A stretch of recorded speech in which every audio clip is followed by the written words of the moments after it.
At the beginning of every class, I present my students with a gift to appreciate them for being a part of this class. And right here, I was just giving her like a little raffle draw of all the gift cards that I had available. And it was very exciting. I told her the different ones that we had, from like Sephora gift cards to Tim Hortons gift cards to Dollarama gift cards as well.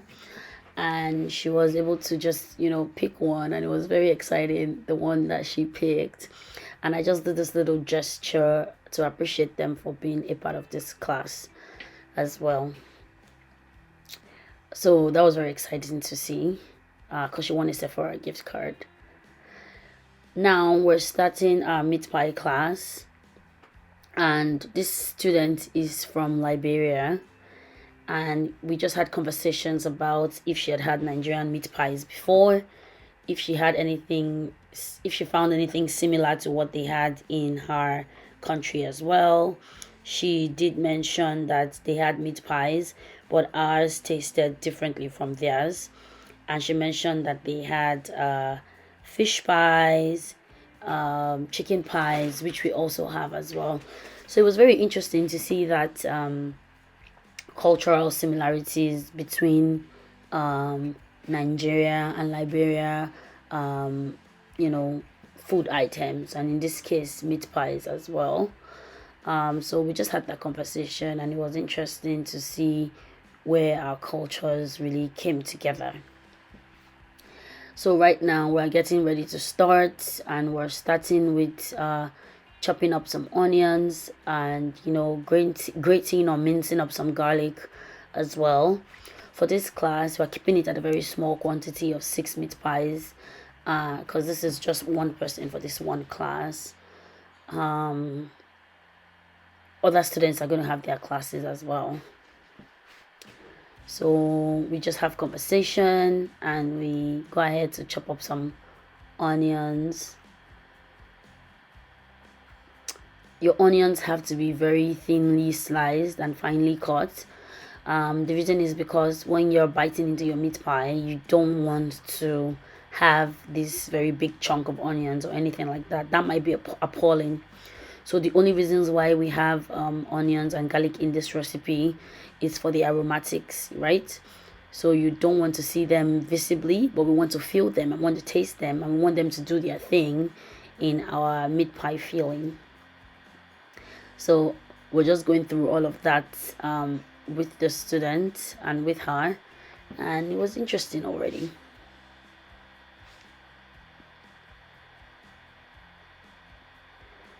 So we are just chopping that up really nicely, really finely. And right here we have that finely cut, finely diced onions, and I have like one minced garlic as well. We also went ahead to chop up some carrots, some roasted potatoes. They have to be roasted because those are the best baking potatoes, and just with our onions as well. Then you can get any brand of ground beef that you like from the store. Now you go ahead and heat up 1 tablespoon of oil of choice. You can use any oil of choice here.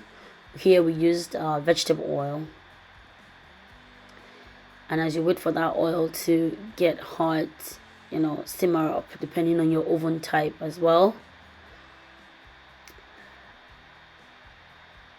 As that is hot or getting hot, you throw in your finely diced onions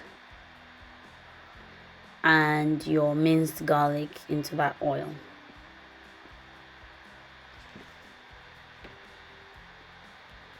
Then you put in the ground beef and leave that to brown for a little bit. Then you get your seasonings ready. We have this seasoning cube called Knorr. Then we use one of that. We have onion powder. We have thyme leaves. I have curry powder as well. I have some salt. Use any seasoning to your preference, really. and you season all of that up and let that brown up. Then you add your chopped carrots and your chopped potatoes and let that soften up in that, almost like a stew in that. At the end of that, you should have this mix. You thicken this up with some flour and water. So we're moving to our dry ingredients here. Dry ingredients for our dough are 2 cups of flour, half teaspoon of sugar, half teaspoon of salt. Be careful of salt if you're already using a salted butter. 1 teaspoon of baking powder. And those are the dry ingredients for the dough here. Baking powder helps with a little bit of rising and a little bit of crunch to your dough. We're using this brand of salted butter. You can use any brand that you like. And there are measurements already. So the measurements to these dry ingredients is 1 cup of butter. But I was explaining to my student here, I'm just showing her the lines of the measurements. And I was explaining here that even if you already know your measurements, you always want to start small with everything that you're doing. So I'm just going to cut that butter at 1 cup. And I'm not just going to dump that 1 cup into my dough. I'm going to have that as well and start small. So what I'm doing is adding this butter to the dry ingredient. That's already softened and not melted is preferred. Just going over the ingredients again is 2 cups of flour, half teaspoon of salt, half teaspoon of sugar, 1 teaspoon of baking powder. We used 1 cup of butter. You mix that butter up with your dry ingredients till you get a crumble. Then you add very cold evaporated milk and you mix up your dough till you get like a very soft textured dough, like you're gonna see in a minute. After mixing all of this up and after mixing up your dough, I always advise that you put that in the fridge. Baking your dough from cold makes your meat pie dough, makes it really soft and really, really nice. It also keeps it from getting too dry, and that also helps you, with the overall output of your meat pie, and you enjoy this very fresh, very soft dough as you bite into it. So one hack there is to put your dough in the fridge before you start kneading. So again, it is milk, butter, salt, sugar, baking powder, and your flour. Now we have our dough.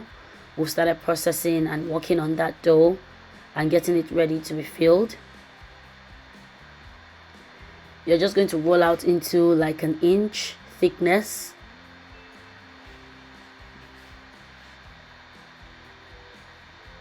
Make sure that you flour your pin so that it doesn't stick, and you flour your surface as well, but not with a lot of flour, so that it doesn't interfere with what you're doing. Once you have that rolled out, I'm still rolling and rolling here.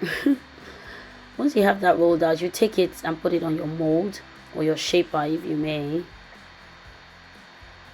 I'm making sure that I have that well spread out. And I take that, I put that in my shaper, my meat pie shaper. Again, you just want it to be about an inch thick, not so thick. You fill that up with your filling that you made. This filling is the ground beef, the carrots, the potatoes, your seasoning. You make a little slurry to thicken it up a bit, but not too thick, with just flour and water. Now you want to fill this up, but you don't want it to be too full, because if it's too full, it's going to burst open in the oven as it starts baking.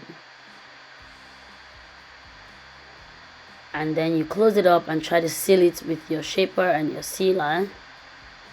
This is the plastic one I have. I have this in different sizes, but you can get this off from Amazon or any baking store, I believe. You take out the excesses while still pressing on, making sure that that is properly sealed. Don't worry about it, you're gonna see the end result. Take off the excesses, add them back to your bowl. See, we have our perfectly sealed meat pie, and you place that into your baking sheet. Here I let my student try it out by herself.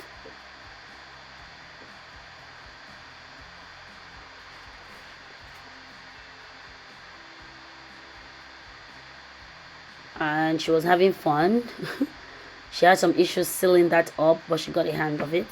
Now you put your meat pie in the oven for 25 minutes, or 20 to 25 minutes, and then you have your ready baked, really delicious meat pie.